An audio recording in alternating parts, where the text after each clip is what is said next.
You are listening to day 10 of the Self-Love Challenge series on Wife Teacher Mommy, the podcast.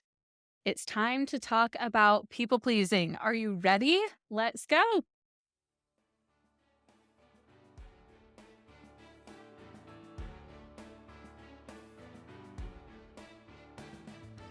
Welcome to the Self-Love Challenge series on Wife Teacher Mommy, the podcast. I'm your host, Kelsey Sorensen, a former teacher, current homeschool mom, and a certified life coach. Whether you teach in a traditional classroom or from your kitchen table, I'm here to help you not only survive, but thrive as an educator. Let's go on a self-love journey over these next 14 days so you can pour some of that same love you give to your kids, your families, your communities, to somebody who deserves it just as much, yourself. To get started with the free self-love challenge, I recommend starting from the first episode and listening through each day. But to get the full challenge experience, go to wifeteachermommy.com/self-love-challenge to register for free to get the scorecard to track your progress, a daily email with the link to your audio coaching lesson, and your journal prompt. It is free, and registering will get you more support with the challenge. Now let's get to today's coaching lesson.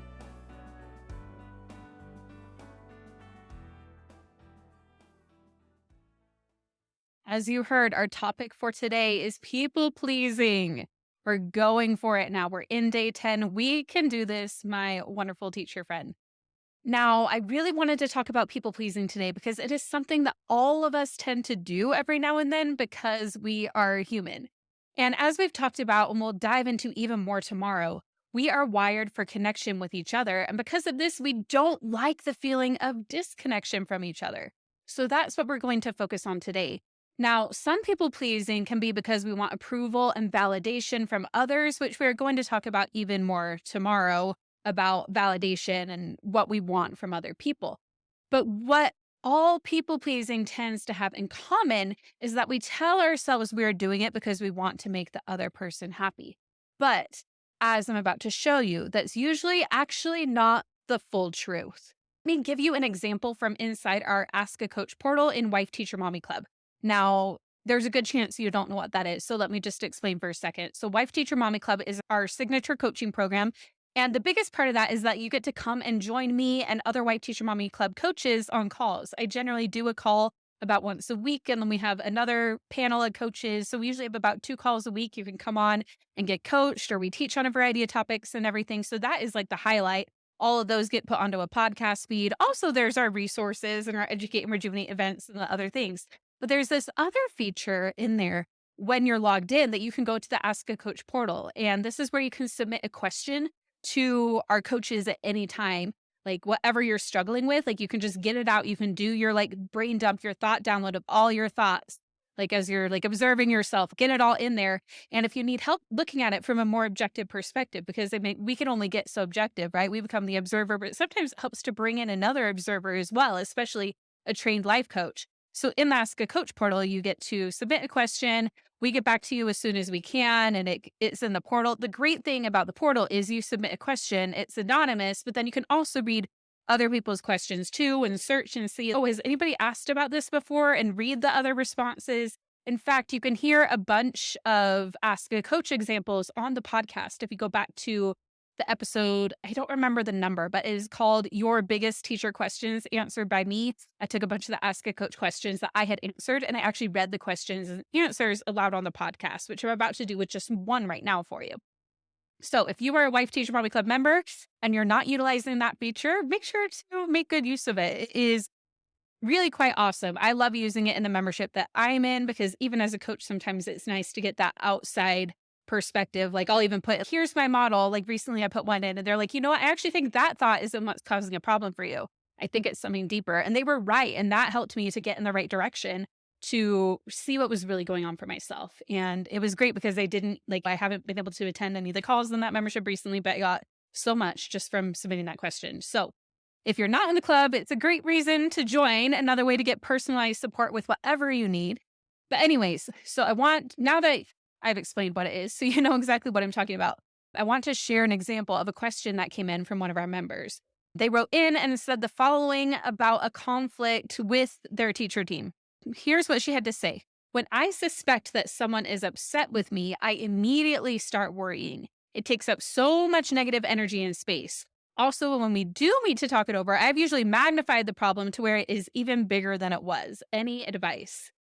So, how many of you have done this? I know I have. In fact, I did it last night when my husband was upset, seemingly, and I was like, "Oh, he must be upset at me. He must be." And it was yesterday. I recorded days 1 through 9 and the intro episode and everything of the show. So I was in here recording for a while, and I thought he was mad at me because of that.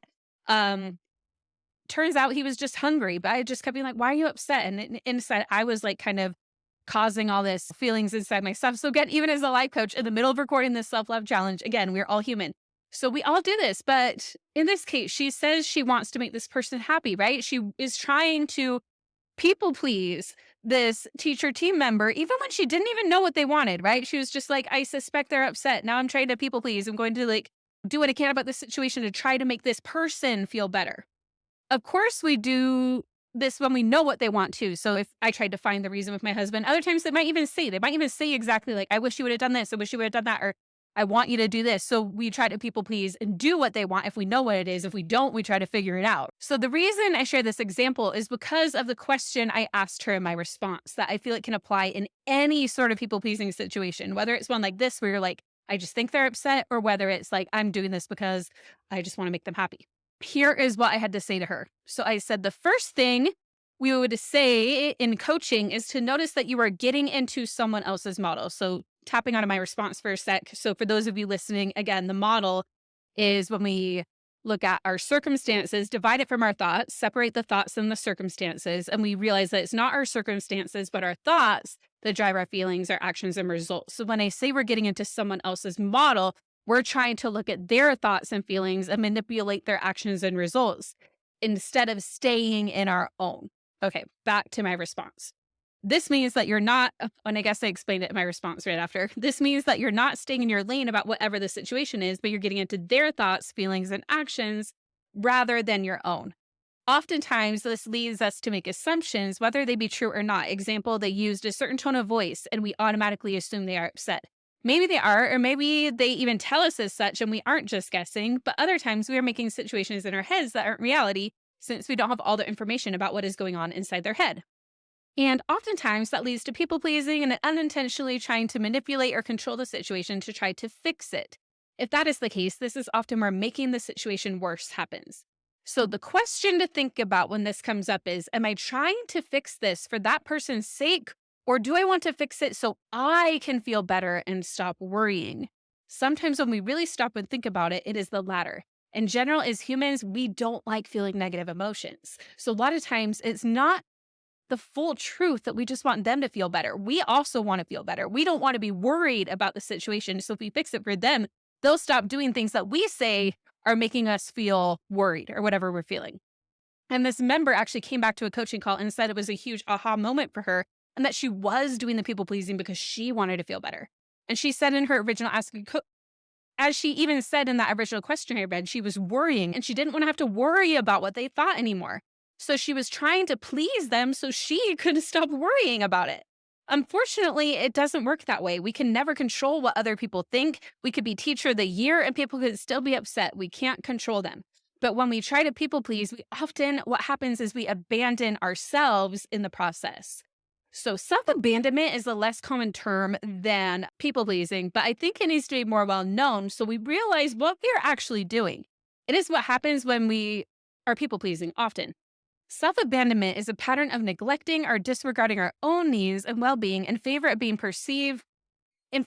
meeting the perceived needs and expectations of others. So this can look like neglecting our personal needs, suppressing our thoughts and feelings, overextending ourselves to please others, difficulty saying no, seeking external validation, and ultimately feeling unfulfilled because remember, we are not giving ourselves our own needs, so we're not filling those up.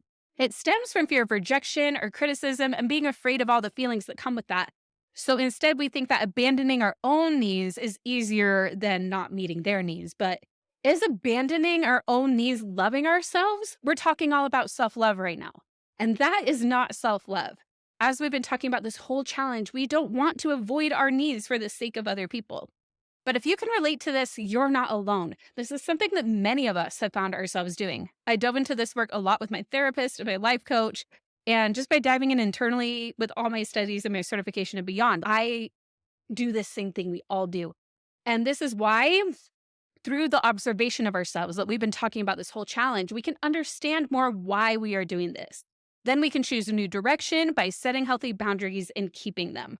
So let's talk for a minute about what a boundary is. So a boundary is not something we use to control other people. It is something that we choose to do when a limit we have decided on ahead of time has been crossed. For example, you might have a boundary that if someone yells at you, you will leave the room. Now, a boundary can either be a spoken boundary where you say, hey, if you do this, then I'm going to do this. You let them know ahead of time. Or it can be an unspoken boundary where you just keep it to yourself until the boundary is actually crossed, and then you let them know about the boundary. Either way, it's up to you. A boundary isn't something like you can't yell at me because we can't control other people. We can't say you can't yell at me. They're like, watch me, right? But it is what you will do if they choose to take that action. Now, of course, with children, like we might even have rules, right? Like where certain things will happen if they do things again. But generally with other adults, we need to just have these healthy boundaries. Now, boundaries aren't about manipulating other people, but about honoring ourselves. You can feel peaceful and even loving when you're setting a boundary. In fact, when you have healthy boundaries, it often allows you to love that person more because you won't be feeling resentment because you have that healthy boundary. You're taking care of yourself, and therefore you have more energy to help them in ways that you are willing to, right? Then we can work on having our own back with these boundaries, because it's one thing to decide on a boundary and it's another thing to honor that boundary. And that is the really important part to do. What we need to do is remember that as we honor our boundaries, whatever they think about our choices, whatever they think about the boundary is their business, not ours. If they think anything about you about it, that's not your problem. That is their model, their thoughts, their feelings, their actions and results. And those are their responsibility, not yours. But by holding these boundaries, that is an act of self-love for yourself. And the more you practice holding these boundaries, the better you'll get at it. So today in your journal, reflect on the ways that you have been people-pleasing and self-abandoning, and what specific boundaries you might want to create to protect yourself in those areas where you have been doing that, to choose a new direction with those things. So those journal prompts should be in your inbox right now if you've registered for the challenge. Remember, registering is free. So if you haven't registered yet, go to wifeteachermommy.com/self-love challenge, and then you'll get the journal prompts in your inbox. You will get a reminder to do the challenge each day. It's going to help you have a lot more progress with this challenge. Okay, that is everything for today. But tomorrow, we are going to talk about showing ourselves love and internal validation instead of always seeking that external validation, which is what leads us into what we were doing today. So it all ties together in this challenge. Every single day, it's all going to tie together. You're going to learn so much over these 2 weeks about yourself, and you're almost there. You're doing amazing. Keep it up, and we'll talk tomorrow.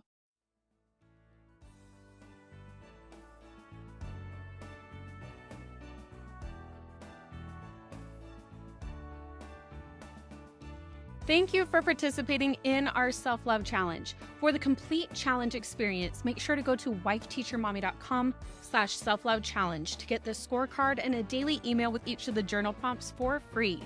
And if you're enjoying this challenge, please consider sharing the love by sharing that same link, wifeteachermommy.com/self-love challenge, with a teacher friend or a homeschool friend or all of the people you know who might be interested in this free resource. We have a mission to help as many educators as possible, whether they teach children in a classroom or in their living rooms, to not only survive as an educator, but to thrive in teaching and life. This challenge has been brought to you by Wife Teacher Mommy Club, my signature coaching program created especially for teachers and homeschool parents. Inside the club, you can join us for weekly live life coaching with me and fellow club coaches, VIP access to our summer and winter Educate and Rejuvenate conferences, a library of resources to save you time, and even a private podcast feed where you'll get to listen to every single coaching call we've ever done, all the Educate and Rejuvenate sessions, and so much more. If you love this challenge, why not spend just a few minutes checking it out and seeing if it's right for you? It may just be the ultimate gift of self-love that you could give yourself, because it'll help you take what you've learned in this challenge from the 2x level to the 10x level. So go to wifeteachermommy.com/club to learn more. I would love to see you there, but either way, I will keep seeing you right here on Wife Teacher Mommy, the podcast.